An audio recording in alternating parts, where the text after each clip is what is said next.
Welcome to the Wednesday, October 8th, 2025 Planning Board meeting for the town of Raymond.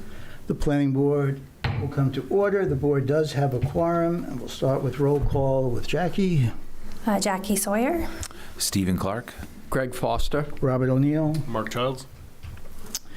This is a public proceeding, and unless the board specifically votes to go into executive session, you have the right to hear everything that is being said and to look at all the exhibits that are presented. Please notify the chair if you are unable to see or hear. The board works from a published agenda that will be considering tonight's items in the following order. We have the minutes from the September 10th, 2025 meeting. We have old business, the review of the short-term rental ordinance, and a review of the marijuana regulation ordinance. I'm going to move that the marijuana regulation ordinance to follow the new business, which is a presentation by Vernon Malik from the state concerning the marijuana ordinances, followed by staff communications and updates, and then adjournment. In each instance, the burden is upon the applicant to demonstrate compliance with the provisions of the applicable ordinances or state law. All persons speaking, including representatives of the applicant and members of the public, are asked to stand at the microphone, state their name, address, and affiliation with the application. All persons speaking shall address the chair. Any conversation must be held in advance until after the board has formally adjourned. I don't anticipate any votings on any projects this evening, so I'll do away with the final couple of paragraphs there. So we could start with the minutes for the September 10th meeting. I move to approve the September 10th meeting minutes. Is there a second? Second. And any discussion? Everybody happy? All those in favor? All right, it's all passed.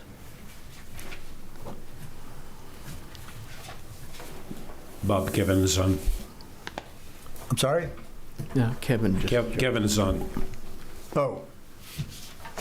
How can you be late to Zoom, Kevin? What, you traffic? I was having, can you hear me? Yeah, I can hear you. Yeah, the link on the website wasn't working correctly, so I had to look it up somewhere else. I had to actually look up the one that you sent us, Sandy, from, it wasn't a link, it was an image, not a PDF. It was like an image of a PDF. I don't know, I mean, it just had an issue. So I was fooling around with that, trying to get that to work, so I finally went to the, what you had sent us in the email. That Gotcha. All right. So for the record, Kevin Woodbury has joined us as president. Kevin, you okay with the minutes? Yes. Okay. All right, next up is the draft of the short-term rental ordinance.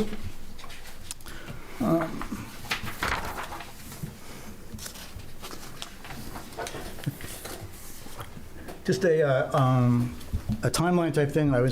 I thought that it might be appropriate, since the selectmen gave us this tasking, to go take where we are right now back to the selectmen. But their schedule is pretty tight, and in thinking about it again, it really is only going to delay the process by a couple months, and it probably really isn't all that necessary to do that. They're going to get it one way or the other. So I would propose that we kind of move along with this. I think we need to figure out some verbiage for the effective date to put in here. Mm-hmm. But is anybody have any really concerns at this point with the short-term rental as how we stand? It came back from Phil. We incorporated the changes that Phil suggested, and I think we're okay. Is that? I had one question about the $1 million coverage for the insurance. Is that a pretty standard thing? I don't know if Jason can attest to that or not, or is that just something we kind of came up with? I'm just wondering what kind of expense that's going to do on the person that's got to get $1 million coverage but is only renting the house out X amount of weeks out of the year. Yeah, to be honest, I don't know how that would compare to other towns or how that would work. Okay, I just didn't know where we pulled that from. Yeah, that was pulled from a couple. There was, I think, 3 ordinances that had that $1 million kind of thing. I think it's a fairly standard amount for this type of use, it seems like, pulled from other ordinances and stuff. But I think like Cape Elizabeth was one. Is that a standard thing with renting in general when you have your insurance? It's like when they go get renter's insurance, is that in your water frontage, is that part of their insurance anyway, the septic coverage, or? That's a good question. I'm trying to think for mine, renters insurance, but I wasn't on a lakefront. Well, or that's, like that yeah, kind of thing either, exactly, you know that's what the I whole mean? thing, Yeah. is how it affects the Right. shorefront. I didn't realize there would be a special insurance just for renters, for shorefront renters, or Yeah, and- owners that are renting. Yeah. I want to say, like, back when I was renting, just like the stuff was around the $1 million mark, but it was just for any kind of damages. And that's for the actual renter themselves, right? I'm talking about the owner themselves requiring this rental, or this $1 million coverage as the owner to rent out.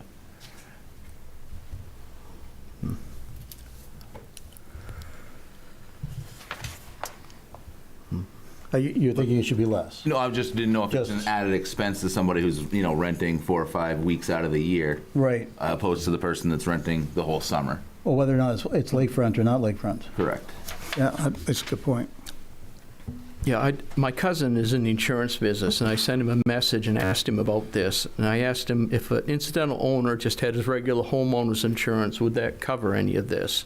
He said it would cover water backup, which includes septic, but it would only, he said it's a small amount, it would only repair the septic system. It had nothing to do with polluting anybody's neighbor's property.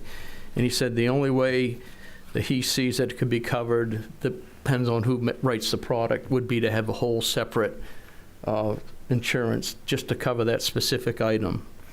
A policy just for polluting Just- the lake. Just Yes. including what? Interesting. All right. Because I think one of the legal's comments was, yeah, it's not necessarily like, there was a previous like statement in there that was in there about covering specifically for the short-term rental use. Gotcha. But I think legal's comment was that's not necessarily something that's super common from their understanding, I guess, for the evidence of insurability piece of it. So that piece of it was taken out. But yeah, that $1 million amount is still in there. Okay.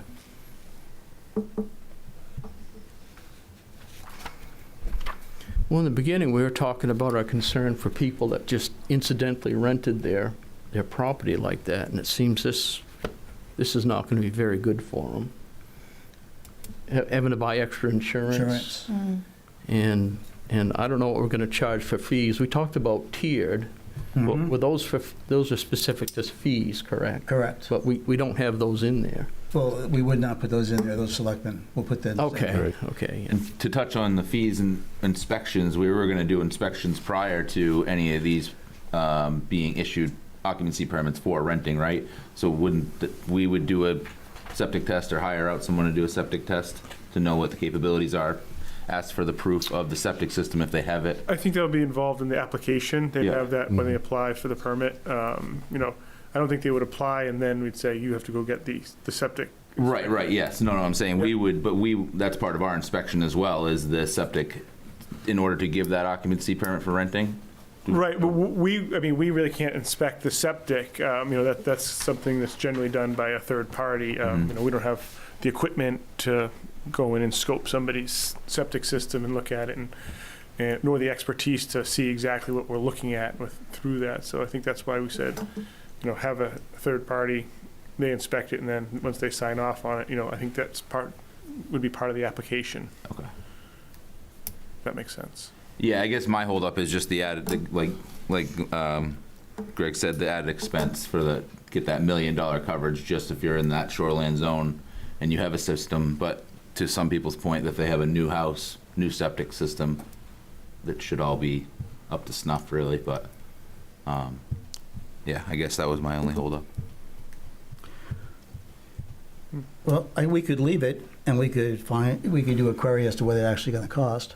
Right. And Yeah. we can look at it then at the next time, when we get it for the public hearing, we can just look at it at that point. Okay. I mean, if you want, otherwise we could, I do agree with you. I guess it's two ways, right? If you're renting your property, then that would be an expense that goes along with that rental, right? So you would just kind of pass that along. Yeah. Yep. So that you really wouldn't be paying it. You'd be passing it Be along. part of running their, quote, Yeah, that, Semi. right, that non-business. You know? Yeah. So it seems okay. Yeah. I also imagine most short-term rentals themselves probably have to get or show some kind of insurability through those platforms as well. They don't just kind of want like some random thing. If they're going to be responsible or host those on their actual platforms and sites, they probably want those to be taken care of as well. So I imagine it's probably something that's already required like separately for like those like Airbnb or Vrbo sites, but still including it in this ordinance captures that as well. So that way it kind of protects the town. Okay, yeah, I guess that was my question too, is if someone like the RBO, they kind of have some type of wording about insurance and stuff like that, then. Yeah, I imagine that they don't want the liability on themselves. So, Okay. So Brett, on section 1, item B, we have a blank line that says effective. mhm. I think that's something I could coordinate with the town clerk just to figure out when exactly that town vote date would be, or, Well, why don't we or the effective period, I guess. Can we just afterwards. put in there upon adoption of the ordinance? Because I don't know when it will actually get adopted, if it's going to get adopted at all. Well, it'd be town vote, Well, unless we're depends on when hosting the a. town vote is. Right, that's what I'm saying. So I could coordinate. Do we know when? That- Already, like this early in advance, like when the town vote would be next year, kind of thing, in the effective period for it. Well, but I'd like to have it open, I don't want to pin it down to a date. Okay. So if we can just put it in there, upon, we never put effective dates on any of our other ordinances. It just is a matter of when it passes, it becomes effective.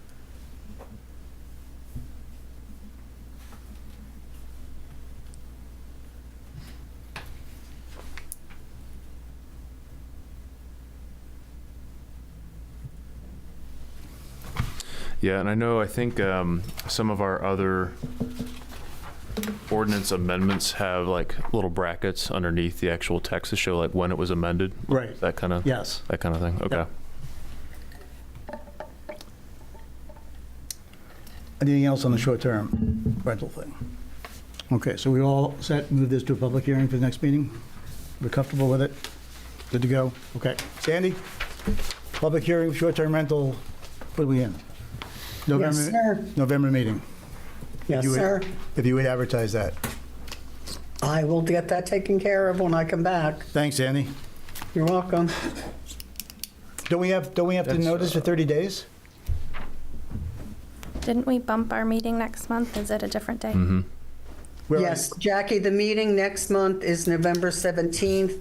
Bob, we don't have to notice a public hearing 30 days. That's only your town meeting. Oh, okay. It has to be 30 days. Great. Thanks, Sandy. You're welcome. I don't know if we can let you go for a week. 2, I think. Or Too two. late. Oh. Okay, that takes care of that. Vern, I guess we're up to you.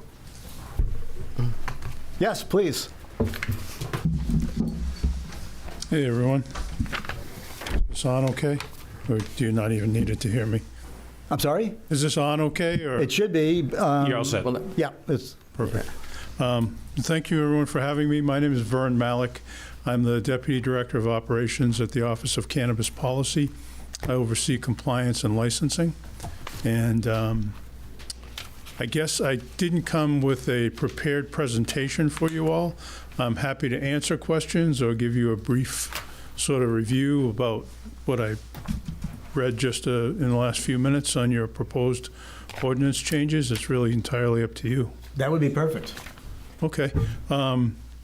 So one thing that jumped out at me when reading this is that you referenced sun-grown cultivation and the 100 amperes or less per 1,500 square feet. And that was original language in the bill that was removed in an amendment.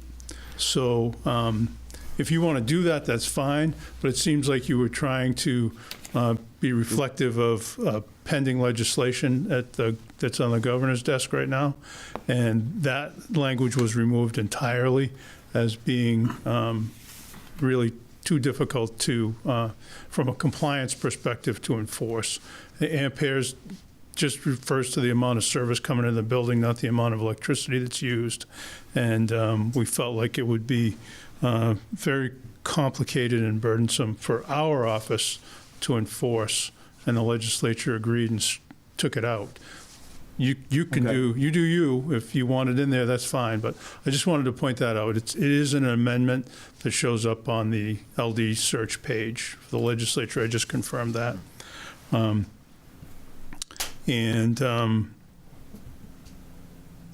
The other thing I noticed is that sun-grown cannabis, for us, has a plant count and a square footage component to it, and also a calendar component to it. So it's like March to November, and it's 2,500 square feet of mature canopy or 150 plants.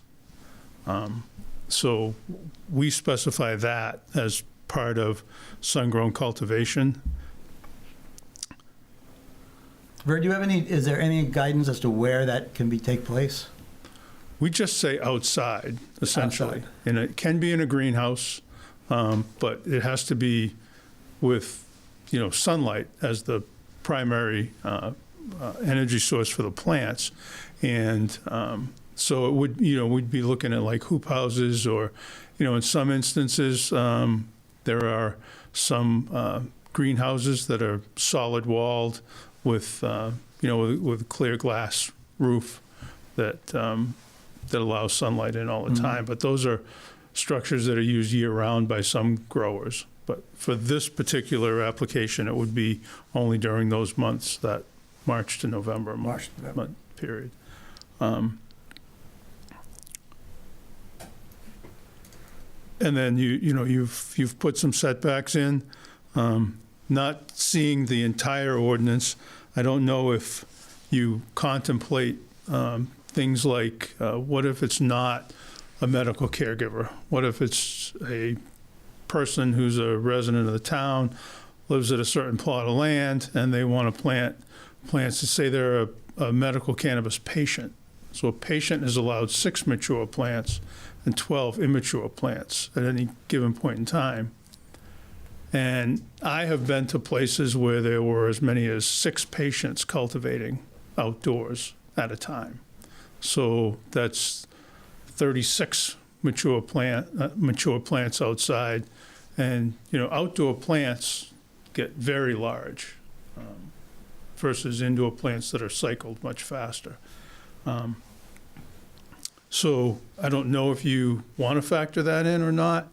And the other thing is the same thing applies to adult use cannabis. So any person 21 years or older can cultivate up to 6 mature plants for their own personal use. And that can be done outside. And, you could have as many multiples as live at that home have plants outside. So you can see how that could get very large very quickly and still be outdoors and not part of this ordinance language that you've crafted. So I just wanted to flag that for you. It's not typically a problem, but I have seen it be an issue. So, I'm sorry, I had a question. Yeah, go ahead. For the limit of plants, that's per person, not per land or per household or anything like that? By statute, it's by person, Okay. but as a municipality, you do have the ability to limit how many you allow on a parcel. Yeah. Okay. And some municipalities have done that. Yeah. And other municipalities have just said, we're not going to allow outdoor cultivation of anything. Lewiston does that as an example. And others, a lot of other towns that I've seen have taken the approach like you're proposing here, which is property line setbacks that you feel that you're comfortable will control the odor. And that's the other thing to consider is that, at the point in the growing season when these are mature plants, if you have, 150 of them, and they're all taller than me and this big around, there's going to be a lot of odor coming from that. cultivation. And though, even though it might be enclosed in a building, like a greenhouse or something, a lot of hoop houses, as examples, it might qualify as a building or a structure. But, once it gets really hot and you roll the sides up, you ventilate it, as everybody does that has a greenhouse, whether you're growing lettuce or marijuana, you're going to do that, especially in the warmer months. But Does the state have any statistics on the odor per plant? we don't do anything about odor. Odor doesn't even appear in the state statutes anyplace. We have done what a lot of states have done and left that up to municipalities to regulate or address however you see fit. And that's largely because it does vary dramatically from community to community. What's acceptable in a very rural place, maybe there's no worry about it. Maybe you can address it with setbacks and things like that. In other communities, they just say there can't be any odor noticeable from outside the building, or things like that. How have you seen that? How have you seen that addressed in ordinances? Well, a lot of them just say that there has to be mitigation in place to ensure that there's no outdoor odor. Sometimes they'll say, a lot of places will license the caregivers or the adult use facility, and part of their local licensing requires them to submit plans about how they're going to mitigate it. A lot of that's done with carbon filtration systems, which can be very effective. Sometimes they just say, figure it out, but we don't want to smell it. So it really can run the gamut. But if you're growing it, if you can have if I understood this correctly, if you can have 150 plants outdoors, how would you have a odor mitigation system? You probably don't. You don't, yeah. You don't, other than setback. Other than setback. Yeah, that's really impossible to control. Right.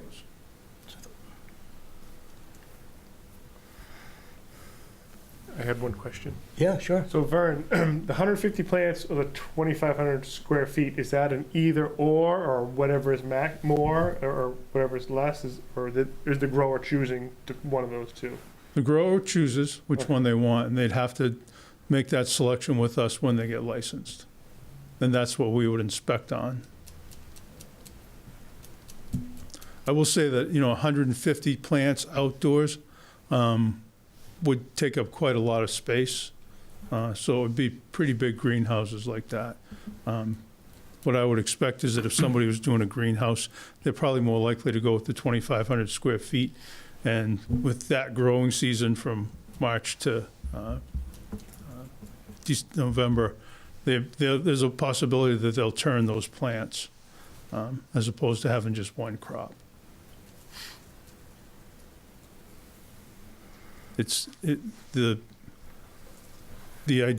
idea behind this sun-grown cannabis bill was to encourage or level the playing field for outdoor cultivators. Essentially, if you're growing indoors, you can turn probably 5 crops a year, 5 harvests, versus if you're growing outdoors, a lot of times you're left with 1, maybe 2 harvests a year, because those plants aren't going to begin to bud until the length of sunlight is 12 plus hours. So you got to have really long days of sunshine to get the plants to pop, and then they have to mature, and then you harvest them. So the idea behind raising the square footage was really to put those outdoor cultivators on an even playing field with indoor cultivators.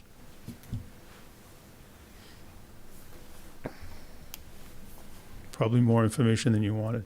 A little bit, but I mean, any other questions? Sounds like our ordinance is not quite there yet. What do you think, Brett? You have a question? Well, so I mean, we have the whole document piece about not opting in, and then we have the separate actual like performance standards like Right. that, like we talked about. And I think previous discussions, when was it, not last month, maybe 2 months ago, we had talked about the carbon scrubbing, odor control Right. kind of thing. Yep. We decided to move away from that, but rely more on our Setbacks. agricultural setbacks, because it kind of met more of that use type. Yeah, but it doesn't sound like an agricultural setback is going to work. Right? No, I mean, yeah, I think like we talked about last, I mean, there's several towns, you know, that use the carbon filtration scrubbing systems Yeah. for the odor control, but again, if that's something that we're not pursuing, then it sounds like the next best tool that we have is the setbacks to use. Mm-hmm. Can we limit numbers more than what the state limits as far as So- how many Yeah. mature plants they can have? Said that. Can ours be more restrictive than the state is what I'm, I don't know the answer to that. I've not seen other communities do that, okay, so I don't know. I okay. mean, if I can speak, maybe Vern, you can. I don't think I would have the authority to go in. I would need. We're generally complaint based. So and we can't just kind of arbitrarily go in and start counting plants. I don't believe. So I think that would be something that would be almost impossible for us to enforce, without using drones or something like that. And then that's a whole other issue. I don't even think we could use drones. But how would we you know? enforce the 150 plants? We couldn't. I don't. We couldn't. I don't think I have the authority to just go in. Well, 'cause that was brought up But these last are time, too. outdoor, right? These Yeah. are open air. They're supposed to be not screened though, so I would have to essentially trespass Oh, to start counting plants unless I had permission from the homeowner and they invited me onto the property, okay. from my understanding.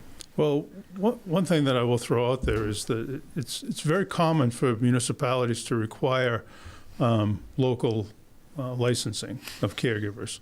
So that, as a matter of fact, one of the things our office has started to do is to report out to towns when we issue a caregiver registration, because a lot of times towns do have their own ordinances, and they do require that they register with the community, with the town to do that.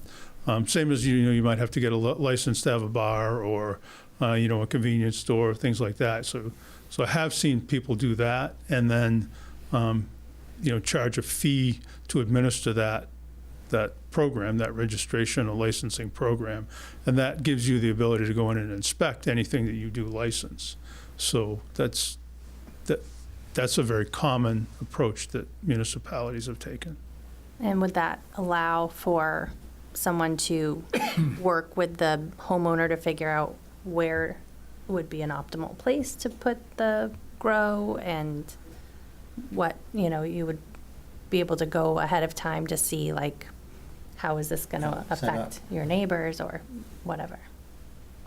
Providing a Odors. plot plan essentially. Yeah. Yeah, Mhm. have a plan that needs to be reviewed prior to. Yeah, I've seen municipalities do just that, where they require the licensee, the caregiver, to tell them exactly where they're going to cultivate and give them the dimensions of the plot and, show the setbacks and where the building will be or is, and then hold them to that. It's another tool that you would have, because I don't have, through my office, we don't have any ability to enforce your ordinance or your statute. But I will say that it's very helpful when we have bad actors, if there's a community standard that's in code or in ordinance, that you all apply simultaneous to our application of state law violations. We tend to get much better results and much faster on enforcement and compliance. Last Friday I met with the city of Westbrook about this very issue, and they have some requirements. They don't require licensing, but they have some limits on caregiver retail stores, and we'll be working jointly with them to address a flagrant violator there. So. Okay. The other thing I might throw out you, that's a question, is just how you define the structure, because it just, in my head, I kind of scratch my head and I say, well, sun-grown implies outdoor. It's got to have access to sunlight all the time. So, but then you say it's got to be enclosed in a building, which, then I went to the large, hard-sided greenhouse kind of structures. I don't know if that's what you mean or not, but it might raise question or cause confusion. Okay.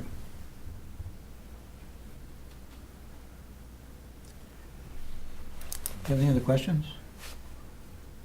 Vern, can we ask you to stick around for a little bit? I can do that, sure. I am going to get some input from the community, and you might be maybe Sure. helpful. Okay.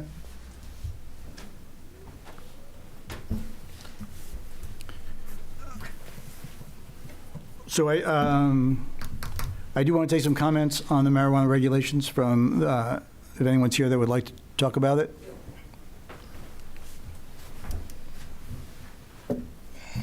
Good evening. My name is Raymond Richardson. I live at 84 Tenny Hill in Raymond. And I did have one question for Vern. As far as outside grow, as far as mitigation of the smell, how would they go about that? I don't believe there is any way to do that outdoors. Okay, so if, for instance, my lot is 225 feet wide and my neighbor's is 190 feet, so even if you had a setback of 50 feet or 100 feet from the property line, how would that help at all? I don't. Yeah, well, that's not, you really need to kind of. Okay. That was the question. That's, well, I'm asking you guys, how would that help at Yeah, all? well, we're going to give you the same answer. We don't know. You don't know. I mean, that's, So you're I don't think going to there make is an any ordinance? study. Excuse me? There's no, that's what I was asking Vern, there doesn't seem to be a study to address the odor of the, from a set of, let's say, 10 plants, where it's going to carry. But could you just tell us I know you have your pictures. Yeah, okay. Well, I live right there on Give us 84 your Tenny Hill. concern. You can see the picture there with my house facing Mount Washington. And you can see the greenhouses right there on the picture. So when the crops are really good, when they're flowering, all the wind blows from them crops right into my house. I can't open my back windows. I can't sit on my back porch. Matter of fact, I had my nephew up here just this last week for a moose hunt, and he come into the house and he says, "Uncle," he says, "I smell a skunk out back." And I had explained to him there was no skunk. It was my neighbor's marijuana grow. I'm a disabled veteran. I have chemical sensitivity. I have heart problems, and all these issues with this marijuana is not helping me at all. I don't have any problem with him growing inside. He's, with a mitigation system, I don't really even smell it. But the outside grow, just 30 plants is pretty overwhelming. Imagine if you could grow 150 plants. Like Vern was saying, these aren't no small plants like the inside. These are 10-foot plants, 10 feet wide. Yeah. And you multiply that by 36 or 150. It's Can we just go back to your picture a second? Yes, sir. The greenhouses that are shown there, are those greenhouses? They're open. I'm sorry? They're open-end greenhouses. They're open-end Yes. greenhouses? Okay. But that's where all the plants are? He grows them in there, and then plus on the other side of the greenhouses, he has them as well. He has like 36 plants. I believe that's what he's allowed to grow. Okay, Plus, he's growing inside his garage as well, not just outside. okay. He got a license to grow inside. I don't think he ever got a license to grow outside or whatever you guys require. I don't think we require a license, actually. We don't, right? No, No, we don't. No. And now he just Not at this point. purchased the house across the street for $700,000, and he'll probably be growing there as well. So Okay, that's what I got to say. thank you. No, Jennifer, you have something to say? I do. Imagine that. Did you see I was quoted in the paper? Oh, you're really? I was. Jennifer Danzig, 38 Pulpit Rock Road. So I guess my question is for Vern. It's just a clarifying question, and I just want it on record because he said that there are towns that don't allow outdoor cultivation. The Lewiston was the example he Yeah, gave. we've discussed that already.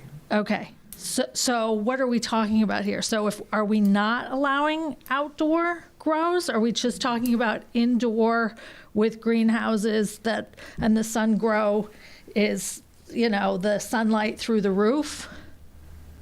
Yes, we're talking about outdoor growth, that sunlight growing. But No. not outside. They have to be in greenhouses with clear roofs? Well, that's sunlight. No, whether it's in a structure or not, anything outdoors. It needs to be enclosed with like a fence. fence of some sort. So that's Okay. what the enclosure So, references. but it sounds not like in a we have the building. power to say that they can't grow outside. And that, Except for and the that, caregivers. so Vern, can you clarify? But Lewiston can. The can say Lewiston no. thing where you said they don't allow outdoor cultivation, is that for everybody? Yes, Even caregivers. yes. You can regulate caregivers, you just can't prohibit them entirely. Can you go to the podium? Oh, yeah, sorry. So, yeah, go ahead. So you can regulate caregivers, you just can't prohibit them entirely or limit the number. So you couldn't say Raymond only allows 3 caregivers, and we've already got our 3. And you can't say we don't allow any caregivers in our community. But you can regulate them, so you could say there's no outdoor cultivation of cannabis, period. You could say we only allow it in certain zones. A lot of communities have addressed it that way. If you have zoning, they'll say we only allow caregiver cultivation in the light industrial zone or in the, whatever zone, pick a zone. We don't allow it in residential zones, or we only allow it in this residential zone where the lot sizes are bigger. Or, it's a myriad of different ways you can do it. Right. But the 2 hard stops are absolutely prohibiting them or putting a number on it. But you can, through zoning, effectively limit where they can be in your town. Okay. Thanks, Brian. Jennifer Danzig, 38 Pulpit Rock Road. So for point of clarification then, I would ask the planning board to say no outdoor cultivation is allowed and that we would have indoor cultivation with some sort of mitigation, because it seems that people aren't against it per se, especially if somebody needs it for medical use, but they're against the smell. And I had brought up in the past that anybody who's in recovery, anybody who's sober, who has years under their belt from alcohol or drug addiction, smelling that marijuana, much like this vet who has medical issues, that could send somebody out of recovery and into relapse, back into drug addiction. So for them, it's not life-saving, it's life-taking. So I think if we wanted to be good neighbors, we would allow people who needed it as medication to be able to grow it, but they have to grow it inside and they have to have some sort of mitigation system that combats the smell to protect the neighbors around them. Thanks. Vern, do you have any idea how much odor comes off of like 6 plants that are grown by caregivers? That really just depends on the size of the plants, right? So take 6 mature plants, just come, what'd you say, they bud, just come to bud? Yeah, so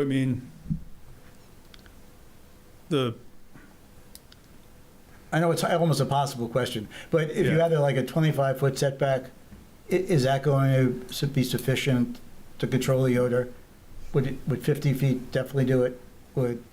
Is there any kind of Sense. I think it just depends on the size of the plants. I've gone into commercial cultivation facilities where the plants get about 2.5 feet tall and they're loaded with buds. They cycle those. It takes about 9 weeks to get a mature plant harvested and they're out. Outdoor plants, because of the way that they grow and they need that 12 hours of sunlight before the flower will bud and mature. Those plants get really large. You're talking about, you can't touch the top of them and you can't put your arms around them and they'll be loaded with bud. Those are going to be very, very smelly. And I think a lot of it just depends too on people's sensitivity to it. Some people like the smell. So it's really difficult for me to say. okay. I will circle back to something else I said earlier, though, and that is just keep in mind too that, if people could have their caregiver plants, and then if they're a patient, if there are other family members who are patients, and if they're growing their own adult use personal plants, it very quickly adds up to a large cultivation. I've seen that myself, so something to consider. So how could we address that without infringing upon the caregiver's right to grow the 6 plants? By saying per lot? Could we say per size acre, Yeah. per so many Minimum acres. acres, you can have this many? Yeah, I mean, are you talking about patients? Well, I'm talking about to control it, so that it can't grow legally under the auspices of 6 plants per patient, and how many do you say you can grow just? Just as a adult 21 and over, you can grow 6 yourself. So, I mean, so you could get 24, 40 plants pretty quickly out of that. You do, yeah. So, how do you regulate that? Well, from a municipal perspective, I guess, it just depends on what your tolerances are. Some places don't regulate it at all. Some go to total prohibition of any outdoor cultivation and require the odor control steps. But could we say 6 plants per lot, and that's it, no matter how many caregivers you have? Or is that? Right, so I think you can. Okay. But I'll just, for terminology's sake, so the 6 plant limit is for patients. Okay. So that's a patient. So that's anybody that's got their patient certification card. They can grow 6 mature plants themselves. Caregivers are a commercial operation that are growing 4 patients. They can grow 30 plants indoors or 500 square feet. Unless they're sun-grown, then we shift to the outdoor 150 plants and 2,500 square feet. And then any 21 over can put their 6 plants in the ground. Right.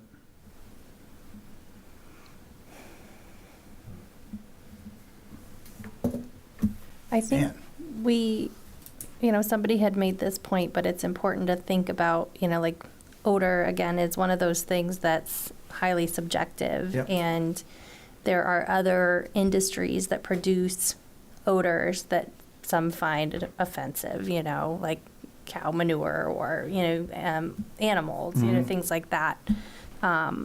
So I think we need to be careful not to put too many restrictions on one industry because of an odor. But,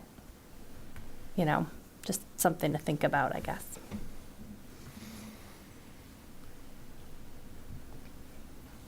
Well, you've been awfully quiet. Oh, I already know where I'm going to go. I'm hoping to go with this. So. Oh, well, let's hear it. No, it's not for now. But I wasn't aware that we could be part of prohibition of outdoor growing. That's how I feel. Yeah. Outdoor growing is out. It's just a part of it's that I strongly feel where your liberties and your freedoms stop where mine begin, and that's just when I drive with my kids and they smell it, I'm just like, this is ridiculous. So it's something that I personally with my family feel like it just affects other people more than helps other people. Indoor, I agree with Mark 100%. Indoor, fine, 100. Who was that? Was that Kevin? Do whatever you can. Yeah, like I said, I agree. It infringes upon my rights. It's coming into my house. It's and I Jennifer, I think, is right on too. I think we need to, personally, I think we need to allow them to grow as much as they want in a greenhouse with, mitigation with carbon filters. But no compliments to Jennifer. She'll be back again next week. Well, what do you guys feel about that? I'm kind of there, Really? You're there too? sort of. Yeah. Kind of mixed. Yeah. I feel like if you have a 10 or 20 acre lot and you want to grow 6 plants out back and you don't have close neighbors, then who are you affecting? Yeah, on a windy day, you probably could catch a whiff of it, but 90% of the time you're within your realm of your own land. So that's kind of where I have a hard time with it. again, to Mark's point, he doesn't want to drive by and smell it. Most people don't. Yeah. But at the same time, if you have a big enough plot, I don't know. I feel like it's kind of a gray area. There should be certain scenarios where I think it could be allowed, but in this particular scenario, that looks awful close to a lot line, and that's a good amount of plants. Yeah, I mean, that's I would hazard to guess that can't be much more than 30, 40, 50. So let's just think for a second, right? All right. Look, So- Ray, how far is that lot line from your lot line where his greenhouses are? Oh, it's about 25 feet from my property line. Yeah. Ray, you got to go to the, sorry. I was just curious. Ray Richardson, 84 Tenny Hill. Yeah, it's about 25 feet from the line. I agree with you as far as if someone wants to grow it, limit the acreage. If they had like 10 acres, 20 acres, it's not a big deal. But as you can see, where those lots are so skinny and narrow when the developer developed them, he's got 190-foot road frontage. I got 225 feet. You can have a 100-foot setback for him growing. It's still going to come to me. Yeah. Mount Washington blows the wind this direction. There's just no way around it. And I literally cannot open my windows. And I've been there for 33 years. I mean, I've lived up there longer than anybody, actually. Yeah. And I don't have a problem with him growing in his garage, and that's his business. But when it affects me, it's my business. Yep, Yeah. I agree with that. You guys listen to that part. Yep. You know, I think this type of a grow scenario is going to be a lot different than a patient who's growing for themselves, who's not doing it as a income producing, grow. They may be more limited in their ability to enclose it or, pay for the lighting, the all of the filtration and everything. So in some sense, it seems like it's not like a black and white. It's not an all or nothing. It feels like, there should be, with some acreage or, limiting, the number, would 6 mature plants on this lot be, would that still be, you said he had 30-something plants. So if you, cut that back to 6, would that be something that would still be triggering or offensive? Or, I'm just wondering what's that threshold between, like... I don't think it matters because, Ray Richardson, 84 Tenny Hill, I don't think it matters because when these plants get 10 feet high, 10 feet wide, 6 plants are still going to have an overwhelming odor. It doesn't matter if you got 1 plant, 10 plants, 30 plants. But as he said, that if they can grow 150, imagine that. Yeah. Now, I did have one question. Now, is that if he grows inside, can he still grow outside? Both, or one or the other?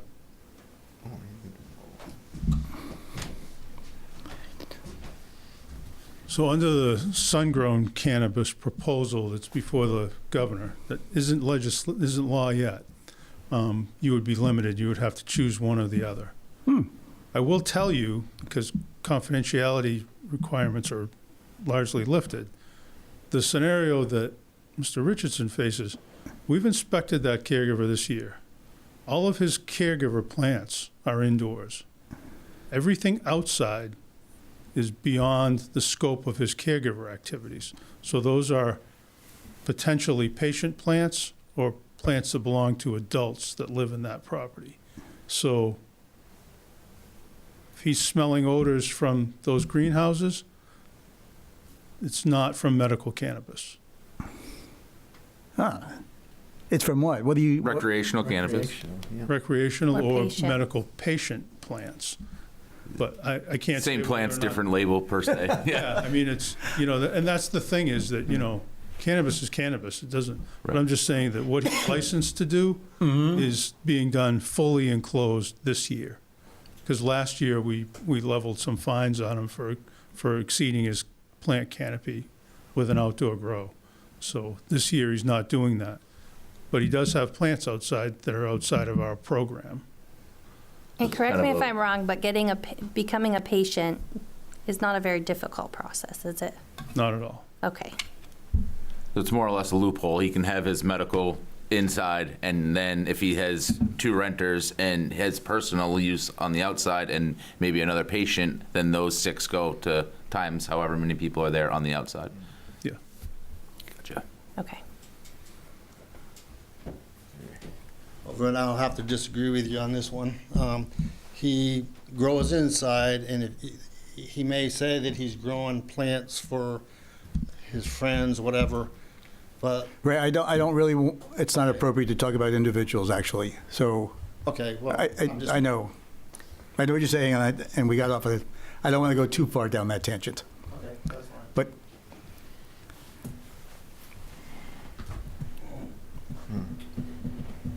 that's a good one. I'm glad you came, Vern, because we've learned a lot here. Yeah. However, Bob, there's a caveat to that opinion, of course. We can also. What, learning a lot? We can, no, just a full prohibition. It's a, Oh, it's a oh. Or regulate per zone. Regulate per Vern zone. Mentioned that, I Yeah. think that makes sense. But- And, you know, I think it would make sense. If it's a commercial zone, then so be it. You can grow, you know. Oh, I see what you, and, Sure. yep, not in, you're not thinking rural, That's where I'm heading. you're with that. heading with commercial. Yep.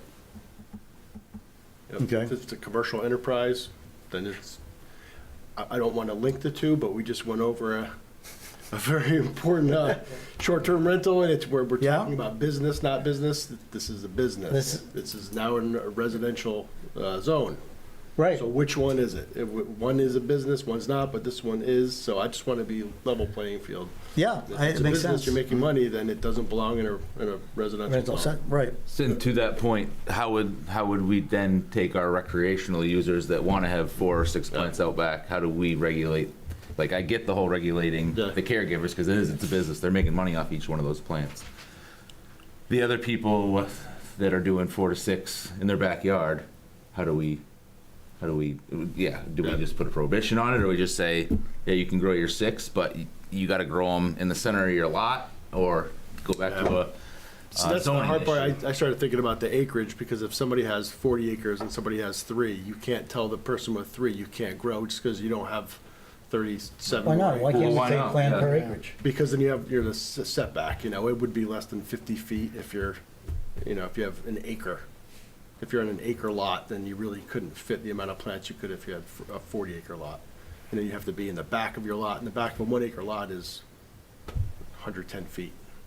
Yeah, but I mean, just, let's say you need 2,000 square feet per plant, Right.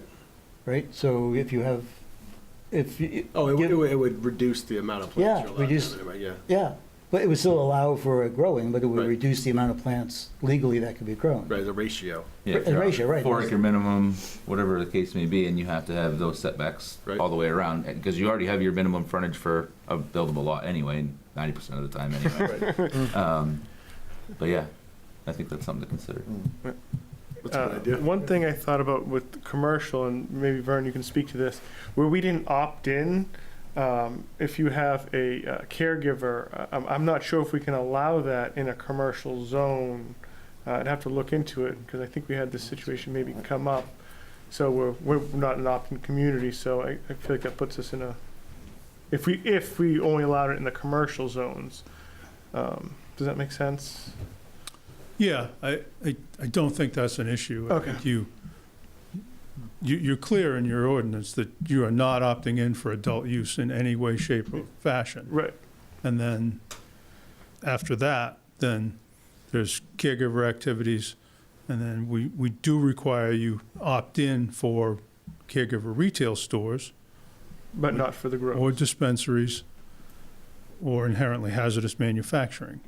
But you don't have to opt in or opt out for caregivers. As a matter of fact, you can't opt out for caregivers. Gotcha. But you can certainly zone them. A lot of places do. What do you think about the acreage requirements? Plants per acreage, is that illegal under the system? I've also seen that done too, where, towns put minimum lot sizes on if you're going to cultivate outdoors. Okay. I've even seen that for retail. I was in one in Piscataquis County this summer at a retail store, and I commented that it was off the main drag down a gravel road. The guy had a sign on the main drag, but he was quite a ways down on the gravel road. And I said, "How did you come to set it so far back?" And he said, "Town rules. minimum lot size 10 acres. And and I have to be so far off the road. And I said, that's kind of different. I hadn't heard of that being that big before for retail. And he said, well, it's the way, he said, the town doesn't have zoning. He said, and they didn't want us on Main Street. So he said, this is how they came up with it. And he said, I'm fine with it. He said, I bought a 10-acre plot and I built my store. So, I mean, people work with it. And that's why I say with home rule, you all can do what suits the town of Raymond best in a lot of these ways. What are we thinking? And one thing to remember, it has to pass town vote too. So if it gets too complicated and too onerous, people might look at it and say, no, I don't like this. And then we're left back where we started. Right. So that's one thing. But that's always, I mean, it's. Oh, yeah, it's that's a always risk. Yeah. Well, it sounds like we might limit the number of outdoor, caregivers just by limiting either the, if we are doing density or square footage, if they can't use the entire 2,500 square feet or 150 plants, then they're going to be better off growing indoors anyway. Right. And they can't do both. Yeah, and if they're on the smaller lot, then they're forced to grow inside anyway, if they're a caregiver, or even if they're not a caregiver, I guess. So then do we need ordinance for indoor growing? Like when we discounted all the I think- scrubbers and all that stuff Well, right, last time? air scrubbing, I think. We'd have to have that all back, Yeah. right? Back to air scrubbing. Back to air scrubbing.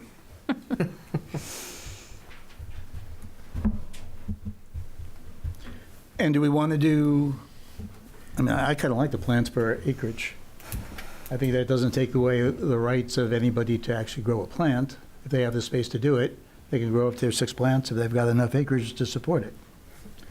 Right? They can grow 12 plants if they have enough acreage to support it. Well, I think you're limited, well, as a, yeah. Yeah, right? Depending on how you have your licensing. Yeah.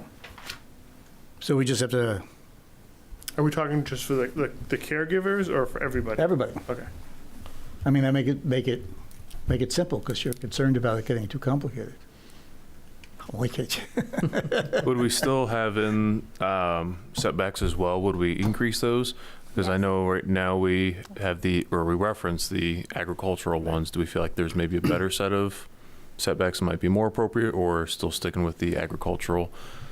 So I know that's kind of the question. It's more agricultural aligned than probably anything else that we have. Or do we make a new standard? We have to address the distance from I think the we- plant to a house. The a house, to home. That's, Yeah, we would need that's going to be the only way to address the standard outdoor for that. odor, I think, is to increase that distance. That's what Yeah, I mean. We certain have to certain road address the setback and a distance, certain not property line setback. Setback, yeah. Then that way it would, Because if you don't do a road setback, then they could have them in their front yard. Exactly. Right. Kids are driving by on their bikes and they have to smell it, so. All right. Sure. So let's get, so we're going with setback. We're going to change setback, specific setbacks for, I can't even spell, for the plants. We're going to go with some sort of acreage requirement per plant. Universal, applies to everybody. Yeah, density standards or something. And we're going back to our indoor verbiage language for scrubbers. No odor can leave the establishment, yada, yada, yada, right? Yeah, the property lines more or less. Their property or their structure. How structure. would that be, Jason? We're talking about indoor now, We're talking indoor now. but the outdoors would, you're not going to be able to address any outdoor grows with scrubbers. No, just the indoor scrubbers, indoor. yeah. Yeah, I mean, It would be if there's just if there's an indoor grow and you can smell it from outside, I mean, that's kind of. No, I think Steve, you're talking about the structure, right? Yeah, can you, does it have to be off the property line or just like going by the road and you smell it? Because if the house is close to the road and you have one air scrubber, you really need two. I guess that's my question is, where are you measuring that from? I mean, I assume it would be the property line. Yeah, okay. That's what I you know, thought too. Yeah. I think that would make the most sense. And I guess we want an additional setback for the structure that we normally would, instead of the 25 feet, but now it has to be 50 feet Yeah, I setback, think all agricultural buildings need a building. Yeah, all the ag buildings now are 50 feet. 50 feet. I mean, But we if may we need to were- define, oh, sorry. I was gonna say, that's what I meant earlier. If we want to make a new standard though, like if that structure is dedicated that use type, then if we're interested in making it larger, then we could do that as well. Yep, and we may want to define what the greenhouse is under like the building codes. Those hoop houses probably wouldn't qualify since they're supposed to be temporary. They're generally temporary. They don't necessarily fall into the greenhouse category. So we may have to just kind of add a definition of what, make that include that as a structure that needs to meet setbacks, because there may be a loophole there because just from a building code standpoint, they don't necessarily consider those like the same type of structure as like a greenhouse that has more solid walls and a more permanent footprint. Okay. Vern, back to you for one more quick question. A greenhouse can be considered sun-grown, right? Yes. How does it move from sun-grown to indoor?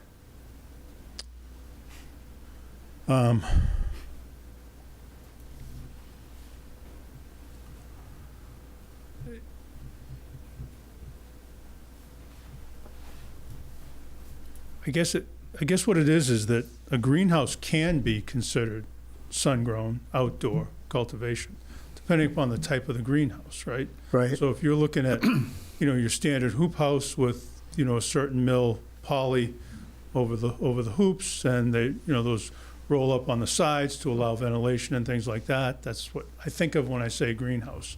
But, we also have facilities that are year-round cultivations that are running greenhouses because they have polycarbonate walls and ceilings and roofs that allow sunlight all the time.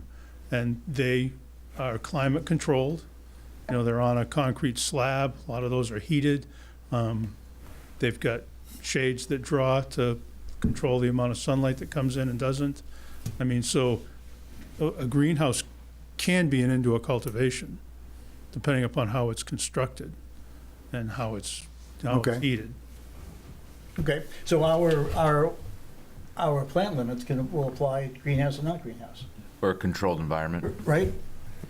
Because so the scrubbers are only going to be year-round cultivation, Indoor, yeah. indoor year-round cultivation. Does that work? We'll see. We'll have to run this by Vern. What else? What are you guys thinking? Kevin, you okay with all this? Yeah, somewhat. What? Tell us the somewhat. Well, I mean, getting the definition of indoor, outdoor, Oh, right. and, the greenhouse and anything that's, I think it's going to be anything that's completely enclosed, must have some mitigation. And if it's grown outdoors, then we got to go with this, the setbacks of the lot sizes and the setbacks. Because if you can open it, if you can open it up, it's outdoors, and it's still going to have the same odor effect. If we're limiting, just as for argument's sake, if we're limiting due to the acreage to 3 plants, is it going to matter if those 3 plants are in a greenhouse or not in a greenhouse? Well, again, the definition of the greenhouse, if it can be opened up, and depends on the size of the lot. But the size of the lot's going to determine only 3 plants. So that's pretty small, Yeah, right? exactly. And now and those 3 plants, like, as has been stated, could be pretty big. Right. And if they're within, 25 feet of the lot line, you're still going to get quite a bit of odor at certain times of the year. So you're coming down more on no plants at all?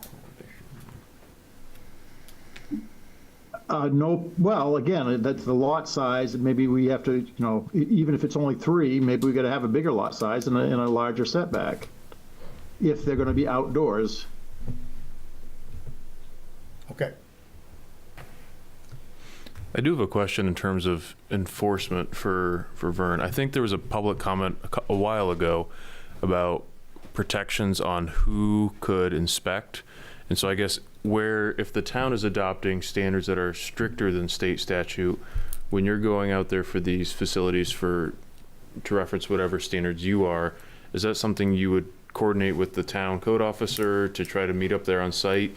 Would Jason only be reviewing the town standards and then you'd be going off of the state things?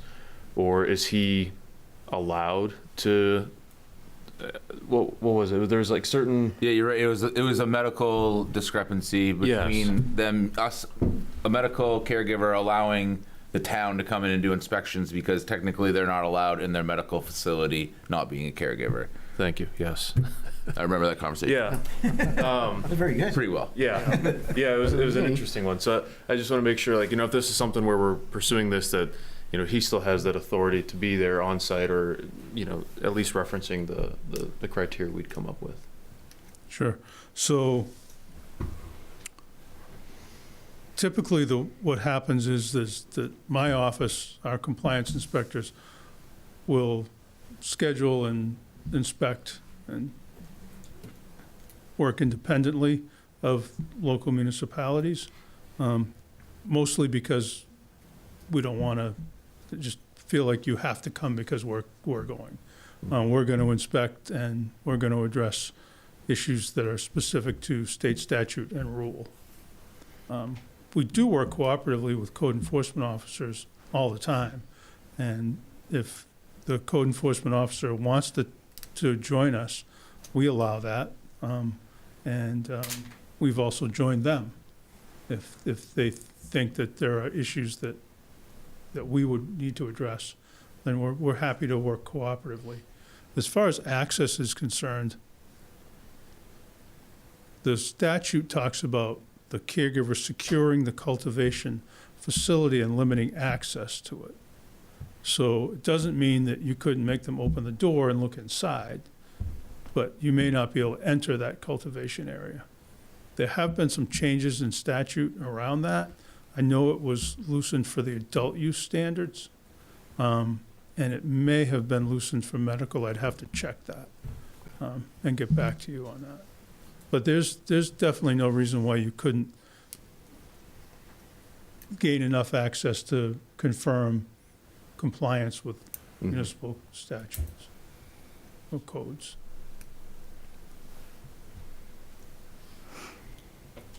So I guess we will,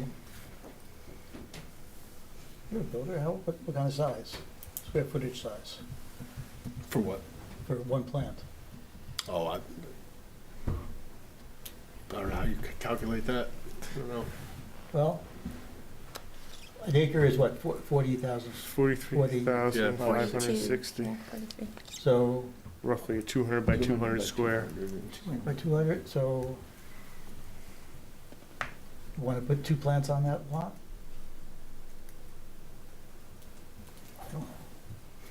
But what are our town standards? We've got Yeah, what, 1 acre in the village, right? Yep. We've got 3 acres in the, Rural. or 2, I 2 and guess, 3, in the, yeah. yeah. 1, 2, and 3. Yep. Well, it's Okay, actually 40,000 village, but okay. Just under it, Yeah. 1. So maybe that, if it was less than 1, we wouldn't even, if you have less than an acre, you can't You can't do it. do it outdoors. Or 1 plant. I mean, 1 plant on an acre Yeah, with the setbacks is going to be pretty restrictive. yeah, but if you're like on Main Street, those houses are pretty tight next to each other, those all don't have the same road frontage either, do no, there's some grandfathered lots they? that are. Really skinny one. Yeah, I mean, and most of the really small ones would be like back lots by some of the lakes from the old subdivisions, anything that Clifford Swan did. Right, where you're driving through someone's backyard to get to your property in some cases. So at that point, how do you calculate that? Vern, did you mention, sorry to keep on making you get up and back, did you mention that there were some municipalities that did restrict to acreage? plants to acreage, did I hear that? I'm not aware of any that restricted the number of plants per acre. Okay, I am aware of setting minimum lot sizes and then limiting, like the number of caregivers that can cultivate on that lot. thank you. But doesn't mean it can't be done. Maybe you're just more creative than everybody else. Yeah, no, I understand. I was looking for a I'm number. just not Yeah. aware of any.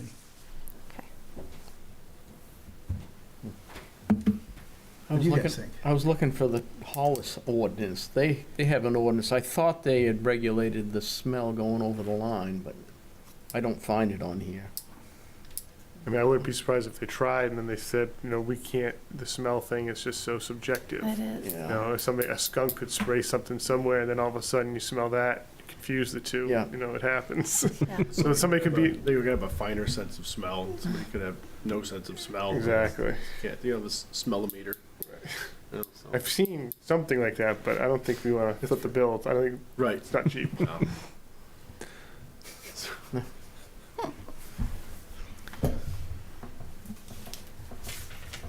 10,000 square feet, one plant per 10,000 square feet, going once. Can we make a max limit? I mean, could we say, up to 6, whatever, Yeah, max we could- size lot, and, let's say you have a 50-acre lot, you still can only have 6 plants. Yeah, we can do that. Yeah. I don't know. What do you think? 10,000 square 10,000 feet? square feet, It's 4 per, It's a half acre-ish, Quarter. quarter of an a acre, quarter of so an it's 4 per acre. Yeah. 4 per acre? I thought we said that 2 was too much for an acre. No, we were just, do you want to do 20,000? I just threw it out there. I have no idea what I don't know. I have no idea. I don't think there is a good way to do it. I feel like this is just arbitrary numbers. I- And I exactly, that's don't what- need to That's why I'm It just is. I don't want to comment. I don't know how to measure that. I don't know how I'm not sure. Can we do a little research on it? And I feel like we Sure. need to That's a figure out great if there's idea. other towns that do this. Yeah. And we'll task with Brett with having, coming up with a number Let's go. in the, draft. Yeah, no, I think that's something, it's all online and just it takes a little bit of time, but probably, Ask ChatGPT. They'll tell us, right? there we go. Yeah. Yeah, no, We could do that now. I would be curious to, any public surveys that had been done in other communities too.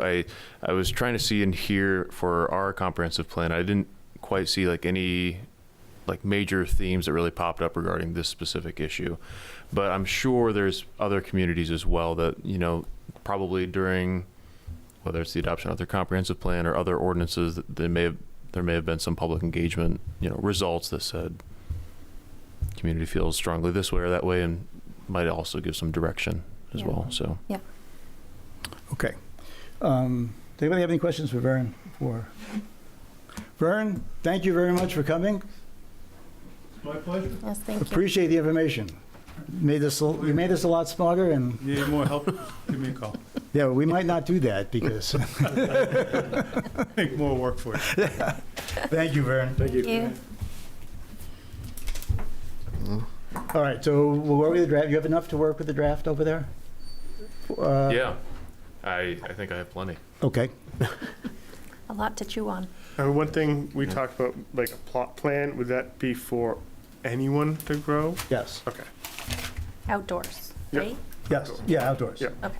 So recreational needs to get a permit with a plot plan? Is that what we're saying? That's what it That's what- sounds like. Okay, I just want to be sure. I have a feeling a lot of people aren't going to go for that permit. I have that same feeling.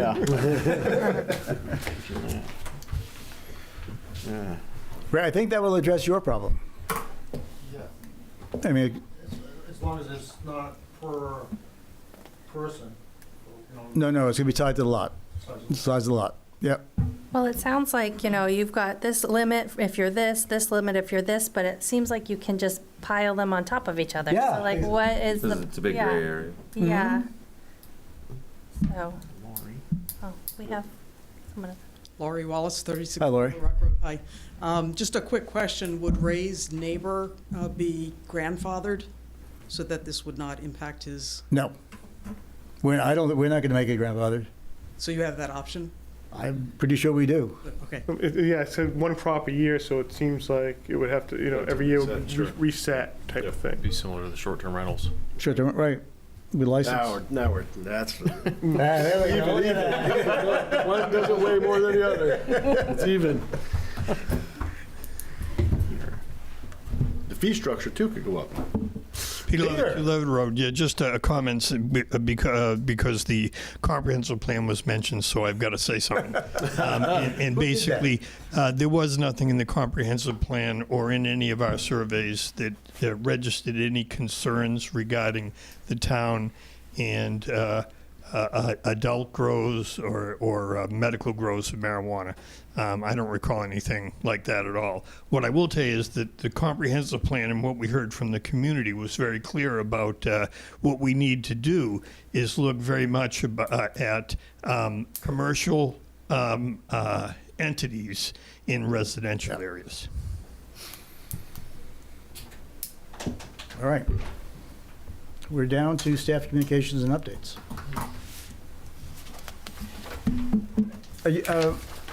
Are you here, sir, ma'am?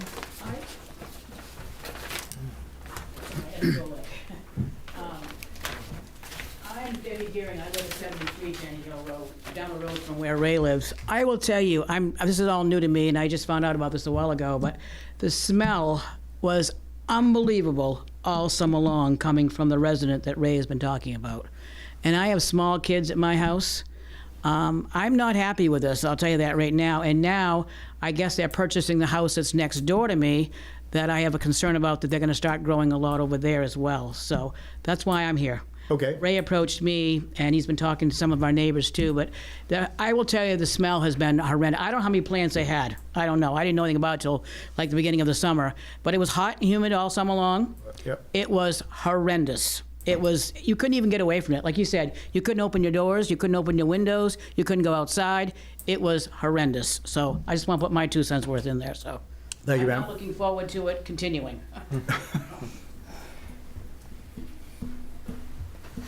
All right. Staff communications updates? Yeah, we didn't receive any applications today, which was the deadline for the November meeting. So in terms of development review, kind of things like that, Yep. there's nothing on the agenda for November. So Where are we on the banquet hall? And we did get an email concerning the banquet hall. Right, and we did. And we've tacked that on a couple of times. I just wanted to make sure that we have allowed for enough input. Okay. I think there's some confusion as well. But that's not really directed at you. Yeah, I'm no. looking at you, but it's not really directed at you. Yeah, I know it wasn't put on the agenda for this evening. So, No. Well, I'm squeezing it in under updates, yeah, making it legal. I think we could. I think that's something where if we wanted to review it next month as well, like just like the final, just what all the standards look like combined together with the definition, the zones in which it's permitted. We talked about last time the conditional use standards and the Right. additional standards on top of that with the timing of the events and things Yep. like that. So, and that could all be its own thing and talked about next month if you'd like.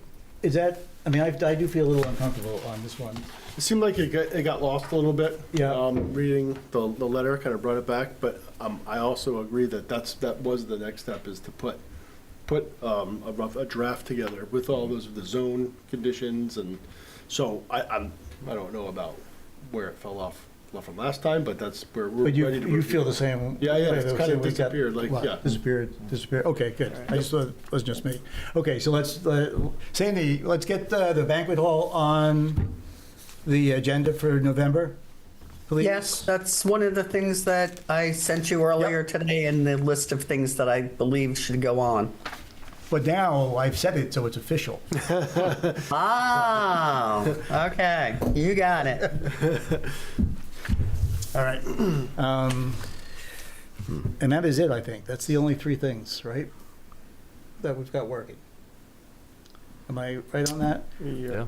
Any other ordinances you want to do? Well, parking came up as a discussion item in this, but I think we just kind of, Noise. yeah, noise, parking and noise, but we just kind of avoided it.